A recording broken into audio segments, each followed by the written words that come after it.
Sini kamu. Ada apa? Datang-datang sini. Mau ngantar orang saya. Ayo, keluar dulu. Mau ngapain?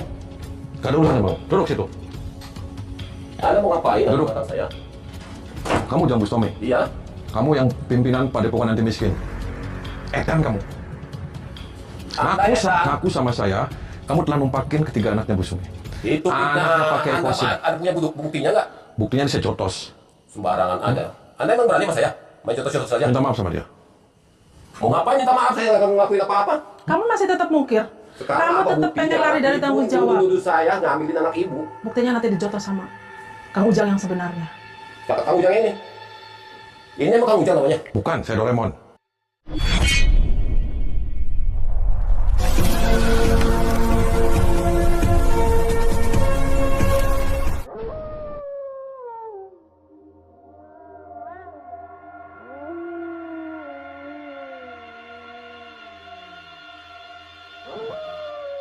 Assalamualaikum warahmatullahi wabarakatuh. Sahabat pemirsa yang dirahmati Allah Subhanahu wa Ta'ala. Selamat menyimak kembali kisah dakwah Ustadz Kang Ujang Bustomi, dan semoga keberkahan senantiasa terlimpahkan kepada kita semuanya. Video ini adalah ketika Kang Ujang Bustomi melabrak seorang ustadz yang juga mengaku bernama Ujang Bustomi. Ujang Bustomi palsu itu telah menghamili 3 putri seorang kiai kampung. Dan Kang Ujang bersama istri sang kiai ingin meminta pertanggungjawaban Ujang Bustomi palsu itu. Lalu bagaimanakah kronologi menegangkan perjuangan mulia Kang Ujang Bustomi ini? Silahkan disimak kisahnya selengkapnya. Dan semoga Allah Subhanahu wa Ta'ala senantiasa memudahkan Kang Ujang Bustomi dalam menjalankan setiap misi dakwahnya.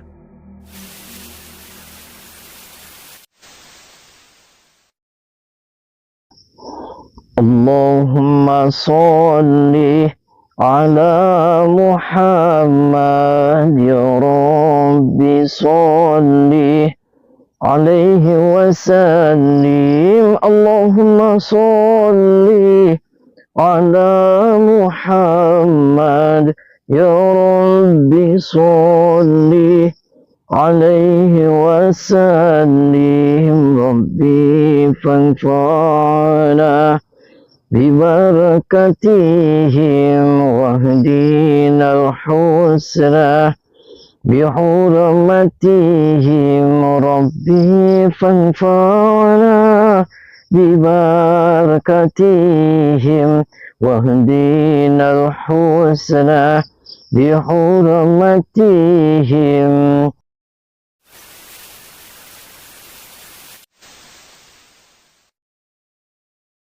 Sahabat Kang Ujang Bustomi yang berbahagia. Kisah ini adalah bermula ketika Kang Ujang Bustomi dituduh oleh seorang kiai kampung yang bernama Kiai Kosim, bahwa Kang Ujang Bustomi dikatakannya telah meniduri 3 putrinya hingga hamil bersama-sama. Kiai Kosim diberitahu oleh 3 putrinya itu, bahwa pria yang menghamili mereka adalah bernama Ujang Bustomi, seorang ustadz yang dikatakannya juga memiliki sebuah padepokan. Sebab itulah Kiai Kosim menghubungi Kang Ujang Bustomi agar datang ke rumahnya untuk meminta pertanggungjawaban. Dan Kiai Kosim meminta Kang Ujang agar menikahi 3 putrinya saat itu juga. Kang Ujang pun merasa sangat bingung ketika dimintai pertanggungjawaban Kiai Kosim itu. Karena Kang Ujang merasa sama sekali belum pernah mengenal Kiai Kosim, apalagi sampai meniduri 3 putrinya. Dan tidak ingin masalahnya berkepanjangan, maka datanglah Kang Ujang ke rumah sang kiai kampung yang cukup dihormati itu. Kang Ujang ingin memberikan klarifikasi untuk menyelesaikan masalah yang sedang terjadi. Namun ketika Kang Ujang sampai di rumahnya, ternyata Kiai Kosim telah menyiapkan segalanya untuk menikahkan Kang Ujang dengan ketiga putrinya. Di sana juga sudah ada penghulu yang sudah disiapkan untuk menikahkan mereka. Dan ketika Kang Ujang sudah ada di hadapannya, tampak istri Kiai Kosim yang terlihat sangat marah kepada Kang Ujang Bustomi. Perempuan itu berkata, mengapa Kang Ujang Bustomi yang adalah seorang ustadz itu tega meniduri 3 putrinya bersama-sama. 3 putrinya itu sekarang hamil, dan Kang Ujang harus bertanggung jawab atas perbuatannya. Kang Ujang pun mencoba untuk tetap tenang dan berpikir jernih. Kang Ujang berkata, Mengapa Kiai Kosim menuduh dirinya telah menghamili putrinya? Kiai Kosim tahu bahwa sebelumnya belum pernah bertemu dan mengenal dirinya. Kang Ujang sekalipun juga belum pernah datang ke rumahnya. Mengapa Kiai Kosim semudah itu percaya dan menuduh dirinya? Kiai Kosim pun mengatakan, dia melakukan hal tersebut adalah karena telah diberitahu oleh ketiga putrinya. Mereka mengaku telah ditiduri oleh seseorang yang bernama Ujang Bustomi, sang pemilik padepokan. Ujang Bustomi itu sering datang ke rumahnya ketika Kiai Kosim dan istrinya sering keluar karena banyak kegiatan di luar kota.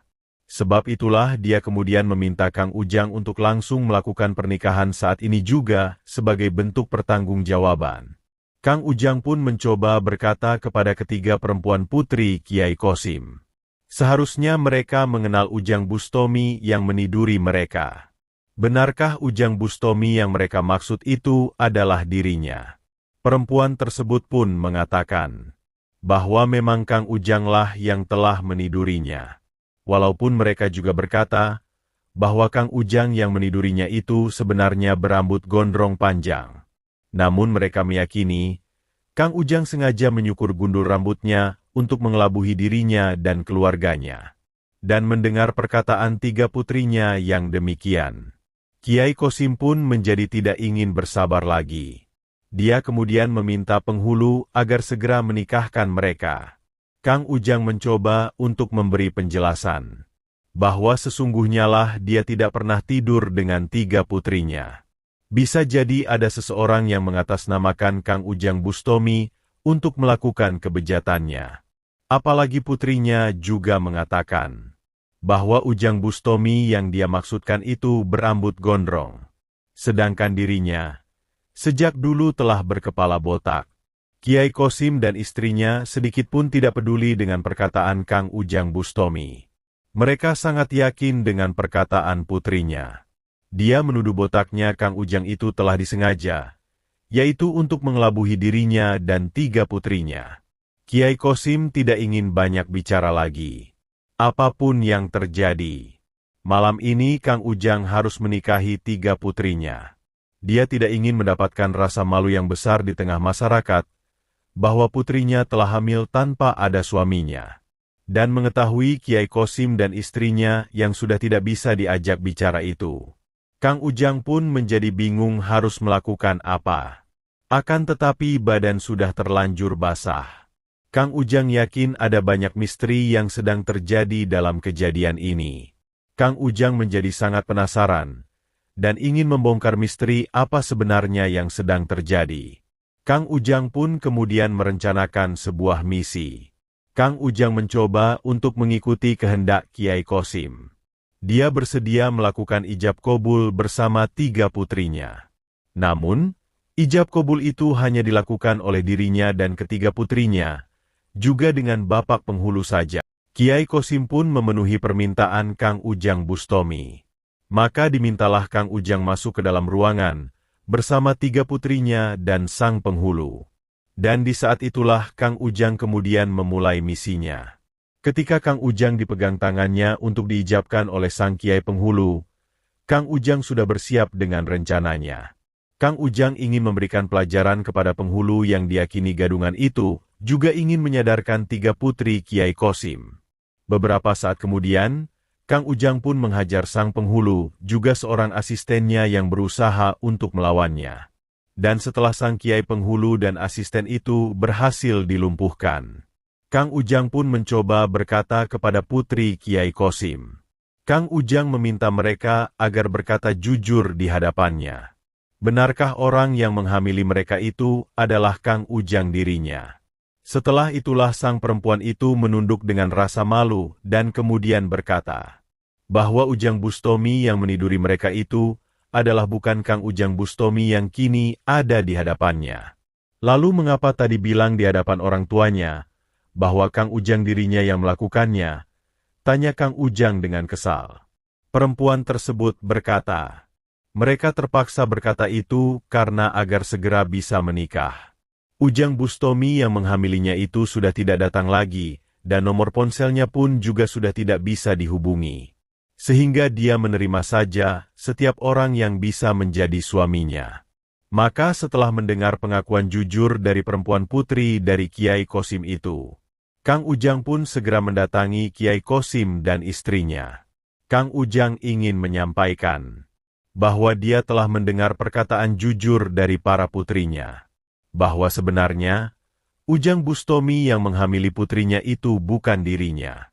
Dia adalah Ujang Bustomi lain yang menggunakan namanya untuk melaksanakan perbuatan jahatnya. Akan tetapi Kiai Kosim dan istrinya tetap memaksa Kang Ujang Bustomi untuk menikahi 3 putrinya. Dia sangat malu jika diketahui banyak masyarakat jika putrinya hamil tanpa ada suaminya. Dan karena Kiai Kosim dan istrinya tetap keras kepala, Kang Ujang pun menghajarnya untuk memberikan pelajaran. Maka setelah mereka berhasil ditundukkan, Kang Ujang kembali berkata kepadanya bahwa janganlah mereka meminta tanggung jawab dari orang yang tidak melakukan kesalahan apa-apa.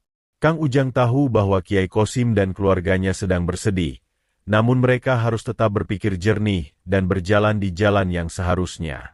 Bermusyawarahlah dulu dengan ketiga putrinya itu, apa yang harus dilakukan dengan keadaannya. Karena yang pasti, hal tersebut terjadi adalah juga karena perbuatan dosa dari para putrinya. Mungkin juga karena keteledoran Kiai Kosim dan istrinya. Sehingga kemudian, Allah Subhanahu wa Ta'ala memberikan ujian yang cukup berat itu. Kang Ujang hanya bisa menawarkan diri untuk membantunya. Namun tidak mungkin untuk menikahi mereka. Kang Ujang mungkin bisa membantu untuk mencari siapakah sebenarnya Ujang Bustomi yang telah menghamili 3 anak perempuannya itu, juga untuk meminta pertanggungjawaban kepadanya. Setelah mendengar perkataan Kang Ujang yang demikian itu, Kiai Kosim dan 3 putrinya menjadi sedikit lega. Mereka kemudian meminta maaf kepada Kang Ujang Bustomi, juga berharap kepadanya, yaitu agar Kang Ujang Bustomi bersedia membantu masalah besar yang sedang dihadapi oleh Kiai Kosim sekeluarga. Dan sebab itu pula keesokan malamnya, Kang Ujang bersama istri Kiai Kosim datang di sebuah tempat di perkampungan ini. Setelah melakukan pelacakan, Kang Ujang kemudian akhirnya mengetahui bahwa Ujang Bustomi yang menghamili putri Kiai Kosim itu ada di rumah ini. Bahkan juga diketahui, Ujang Bustomi palsu itu juga memiliki sebuah padepokan yang diberi nama Padepokan Anti Miskin.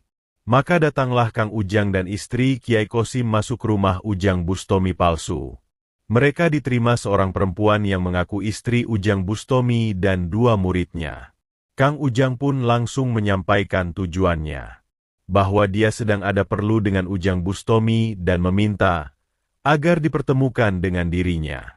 Namun istri dan muridnya tidak mengizinkannya. Dikarenakan Ujang Bustomi sedang ada ritual khusus dalam kamar dan tidak boleh diganggu.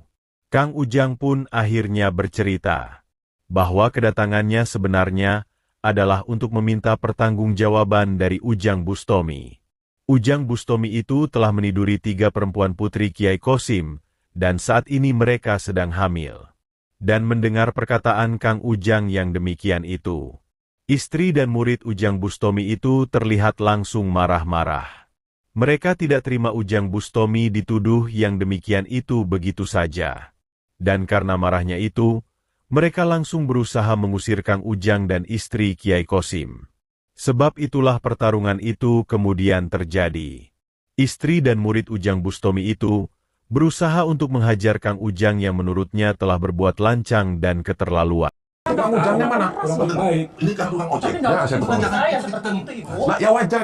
Jangan melihat penampilan kayak gini minta memeras minta uang. Ini mau minta pertanggungjawaban. Selama ini sudah dia mana buktinya? Buktinya anak saya di Orang anaknya hamil tiga-tiganya. Yang penting Dia pulang aja pulang.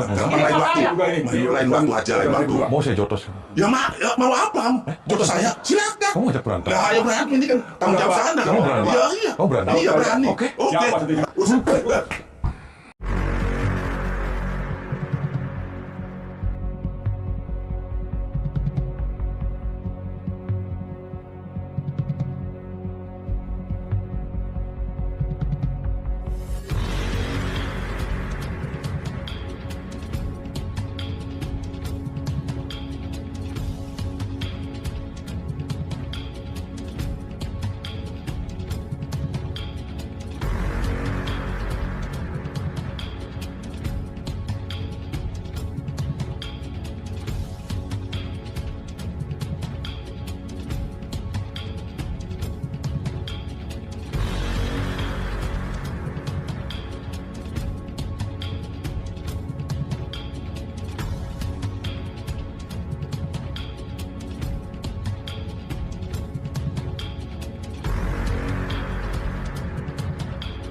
Dua murid Ujang Bustomi palsu itu pun akhirnya bisa dihancurkan oleh Kang Ujang Bustomi. Dan setelah itulah Kang Ujang mendatangi Ujang palsu yang bersembunyi di kamar bersama istrinya. Kang Ujang pun berkata kepadanya, mengapa dia tega meniduri 3 perempuan putri Kiai Qasim secara bersama-sama. 3 perempuan tersebut saat ini sedang hamil, dan seharusnya dia bertanggung jawab atas perbuatan yang dilakukannya. Namun ternyata, Ujang Bustomi palsu tidak bersedia bertanggung jawab atas perbuatannya. Dia sudah hidup bahagia dengan istri cantik yang saat ini ada bersama dirinya. Bahkan di hadapan istri Kiai Qasim, Ujang palsu itu malah mengatakan buruk kepada ketiga putrinya. Bahwa putrinya lah yang malah merasa senang ketika tidur bersamanya. Seharusnya mereka menerima konsekuensi dari yang diperbuatnya itu. Dan mendengar perkataan Ujang Bustomi palsu yang demikian, istri Kiai Qasim pun menjadi sangat marah. Begitu juga dengan Kang Ujang Bustomi. Sehingga tidak ingin banyak bicara lagi, Kang Ujang segera menghajar Ujang palsu yang bejat itu. Cuman satu istri saya doang. Nanti kayak beginian, istri saya pun masih sanggup sehari sampai 20 kali. Dasar dukun cabul, bener-bener tidak Sembarangan aja moral kamu. kamu ya.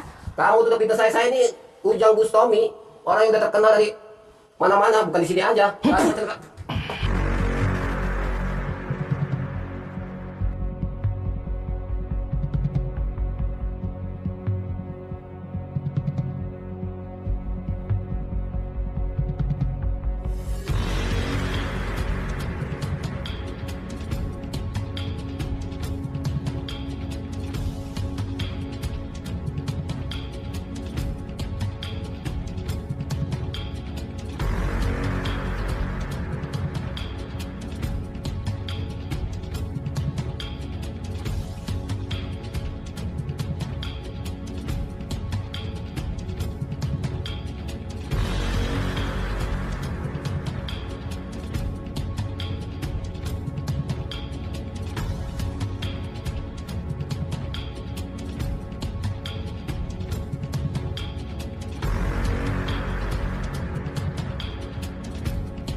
Pertarungan Kang Ujang Bustomi dengan Ujang palsu itu memang cukup luar biasa.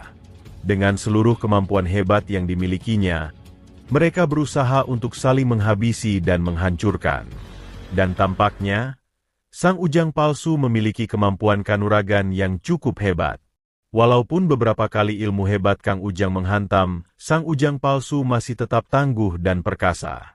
Bahkan, dia juga berusaha berbalik untuk menyerang dan menghancurkan Kang Ujang dengan kekuatan ilmu iblisnya.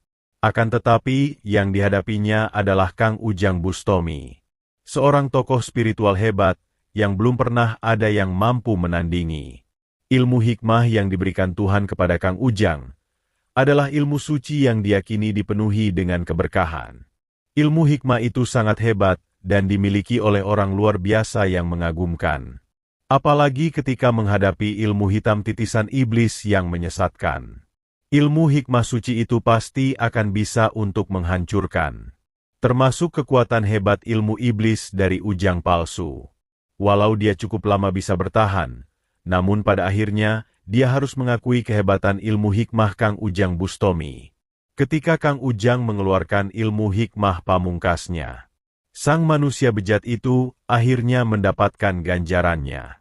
Ilmu pamungkas yang hebat itu menghantam tubuhnya, sehingga dia langsung tumbang tak berdaya.